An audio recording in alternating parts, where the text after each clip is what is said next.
거센 파도가 밀어닥치는 바다 절벽 아래 한 장사가 살고 있었다. 바위처럼 거대하고 험상궂고 힘이 센 장사는 배가 고프면 뒷산 숲으로 들어가 호랑이며 멧돼지를 때려잡아 요기를 하고, 배가 부르면 동굴 속에 드러누워 며칠이고 잠을 잤다.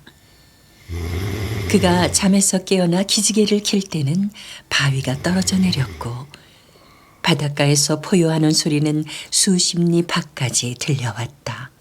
쉬, 아가야, 우지 마라. 장사가 깨어났다. 보이소, 오늘은 산에 가지 마이소.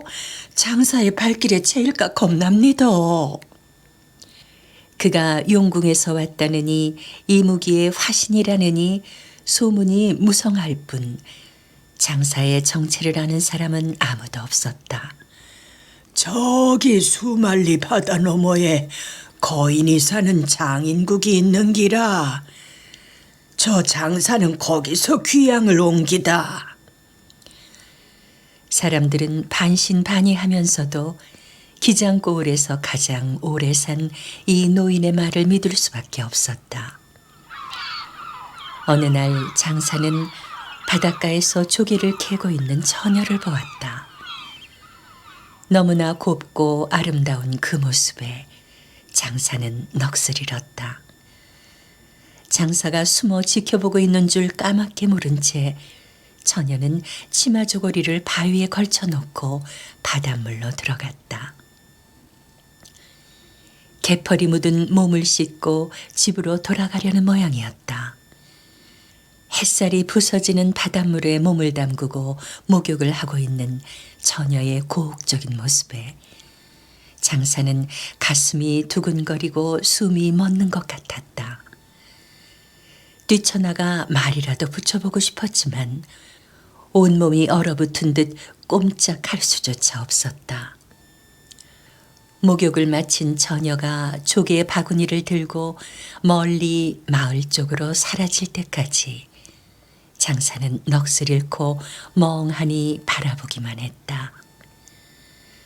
그날 이후 장사는 머릿속이 온통 처녀 생각으로 가득 차 아무것도 할 수 없었다. 그녀가 목욕하던 바닷가에 나가 온종일 기다리는 게 일이었다. 달처럼 예쁜 큰애야, 어디 있느냐? 병든 짐승처럼 울부짖는 장사의 고함 소리에 바위 절벽이 흔들리고 파도가 출렁거렸다. 어느 날 짐승이라도 때려잡아 배를 채울 심산으로 뒷산 숲으로 향하던 장사는 멀리 마을 쪽에서 시커먼 연기와 함께 불길이 치솟고 있는 것을 보았다. 장사는 여태껏 사람 사는 동네에 가까이 간 적이 없었다.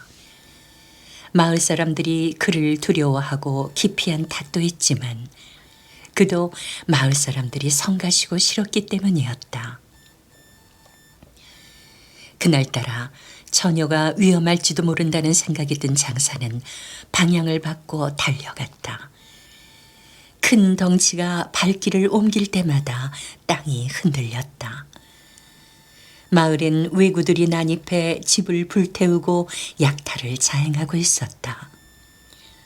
저항하는 사람들은 가차없이 살해하고 부녀자를 납치해 노예로 파는 것이 놈들의 장기였다. 왜구들에게 끌려가는 여인들 속에서 목매에도 잊지 못하던 처녀를 발견한 장사는 눈이 뒤집혔다. 다친 짐승처럼 괴성을 지르며 달려간 장사는 왜구들을 닥치는 대로 집어 던지기 시작했다. 거인의 괴력에 겁을 먹은 왜구들은 일제히 바다를 향해 달아났지만 몇 발자국도 못 가 장사의 발길에 채여 모조리 죽고 말았다. 장사는 겁에 질려 있는 처녀에게 다가갔다. 어디 다친 데는 없는가? 장사의 소뚜껑 같은 손이 볼을 쓰다듬자 처녀는 파랗게 질린 채 바들바들 떨 뿐이었다. 달래야! 마을 사람들 속에서 처녀의 어머니가 뛰어오며 딸의 이름을 불렀다. 어머니, 딸 나 주소. 느닷없는 장사의 말에 놀란 달래 어머니는 딸을 감싸며 소리쳤다. 이게 무슨 소리고, 우리 달래는 안 된다고 마. 인자부터는 내가 달래를 지킬 깁니다. 내 노이소. 말을 마치기 무섭게 장사는 달래를 덥석 낚아채더니 품에 안고 성큼성큼 달려가기 시작했다. 에고 달래야, 22의 청산과부가 되어 저거 하나 보고서고 살아왔는데 저 짐승 같은 놈한테 빼앗기다니. 아이고 달래야. 달래모의 애끓는 울음소리에도 사람들은 어안이 벙벙해 그저 바라만 볼 뿐이었다. 그날 밤 해초가 깔린 동굴 속 장사의 보금자리에서 달래는 폭풍같이 거친 사내의 숨결을 감당해야 했고 장사는 일생의 회포를 풀었다. 다음 날 아침 달래는 장사의 품속에서 살포시 눈을 떴다. 부끄러워 말거래. 이제 니는 내 각시 아이가. 어젯밤에는 내 가슴팍을 막 두들겨 패두먼. 아이, 몰라 얘. 달래는 수줍음에 겨워 털이 수북한 장사의 가슴에 얼굴을 묻었다. 장사는 달래를 바람이 불면 날아갈세라, 비가 오면 젖을세라 애지중지 아끼고 사랑했다. 동굴 속은 그들만의 낙원이었다. 계절이 바뀌고 달래의 배가 불러오기 시작하자 장사는 뛸 듯이 기뻐했다. 우리 아기 이름은 내가 지어줄 기다. 고추를 낳으면 별똥이고 공주를 낳으면 별내다 아이가. 아이 참. 별똥아 별내야, 어서 나오너라. 장사가 아내의 배를 쓰다듬으며 노래를 부르자 달래는 행복한 미소를 지었다. 그런 어느 날 진통이 시작됐다. 출산의 고통 속에서 신음하는 아내를 보며 장사는 어찌할 바를 몰랐다. 아이고 엄니, 나 죽습니다 엄니. 좀에만 참거라. 내 후딱 가서 장모님 모시올 기다. 장사는 허겁지겁 뛰어나갔다. 동굴 밖엔 세찬 바람과 거센 파도가 일고 있었지만 장사는 정신없이 마을을 향해 달려가기 시작했다. 그때 뇌성 병력이 일고 집채 같은 파도가 밀어닥쳤다. 해일이었다. 세상에 둘도 없는 장사도 자연의 위력 앞에선 속수무책이었다. 장사는 거대한 파도에 가랑잎처럼 떠밀리며 울부짖었다. 달래야! 그러나 무심한 파도는 동굴 속을 휘젓고 그의 생명과 같은 달래마저 앗아가고 말았다. 드디어 해일이 물러간 후 장사는 낮이고 밤이고 바다를 휘저으며 달래를 찾았지만 허사였다. 이놈의 바다야, 내 각시가 그렇게 탐나더냐. 계집이 탐나면 얼마든지 줄 테니까 제발 내 각시 돌려달래. 광분한 장사는 미친 듯이 마을로 달려가 아낙네들을 잡아다 바다에 던져 넣었다. 마을 사람들은 누가 또 희생될지 몰라 다들 문을 걸어 잠그고 두려움에 떨며 지냈다.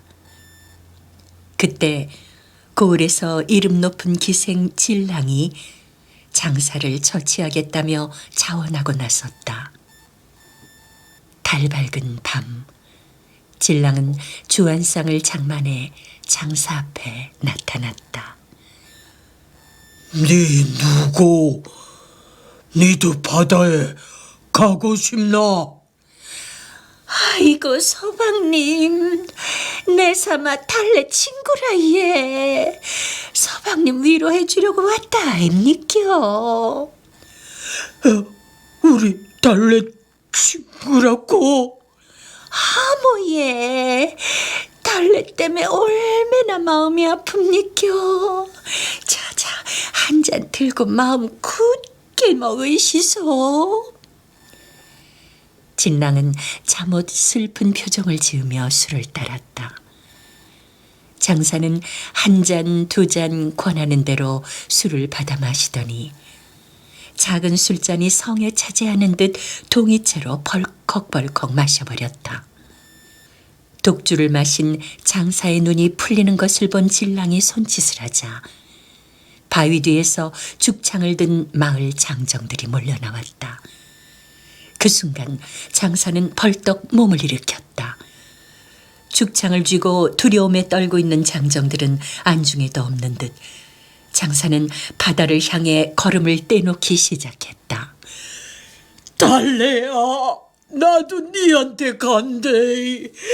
나도 니한테 갔구마, 달래야. 장사는 비틀비틀 파도 속을 걸어 들어가기 시작했다. 첨벙거리는 물소리와 함께 파도가 장사의 목까지 차올랐다. 달래야! 진랑과 장정들은 거인의 절규가 파도 속에 묻힐 때까지 망연히 바라보고 서 있었다. 그 후 사람들은 시랑대의 절벽 아래서 들려오는 거친 해저음을 장사가 울부짖는 소리라며 두려워했고 파도가 부서져서 이는 하얀 포마를 장사가 흘리는 눈물이라고 했다.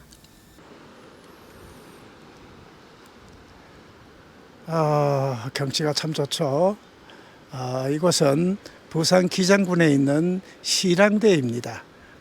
이곳 경치가 너무 좋아서 일찍이 많은 문객들이 찾아와서 풍류를 즐기고 이곳 바위 곳곳에 자신들이 왔다 간 흔적들을 새겨 놓았습니다.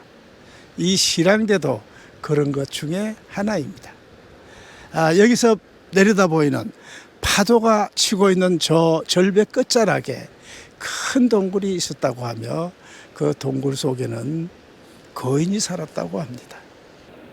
오늘은 동굴 속에 살았던 거인과 이곳 바닷가 마을 처녀의 애틋한 사랑의 정서를 소개해 드리겠습니다.